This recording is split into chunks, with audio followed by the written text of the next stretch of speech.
নারায়ণগঞ্জের ২৫০০-এ র্যাব পরিচয়ে এক সুতা ব্যবসায়ীর কাছ থেকে ৫৫ লাখ টাকা ছিনতাইয়ের অভিযোগ উঠেছে। এই ঘটনায় ছিনতাইকারীদের ব্যবহার করা একটি প্রাইভেট কার জব্দ করেছে পুলিশ।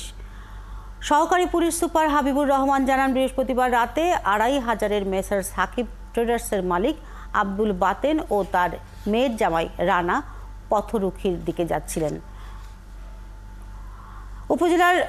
উপজেলার পাল্লা এলাকায় পৌঁছলে একটি প্রাইভেট কার তাদের গতিরোধ করে। এ সময় র্যাব পরিচয় দিয়ে তাদের জিম্মি করে নগদ ৫৫ লাখ টাকা ছিনিয়ে এনে রূপগঞ্জের দিকে পালিয়ে যায়।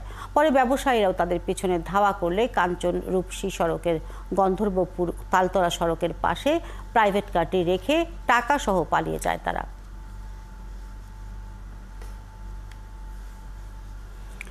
নগদে ৫০০ টাকা বা তার বেশি পেমেন্টে পেতে পারেন ঢাকায় জমিসহ ২০ কোটি টাকার পুরস্কার।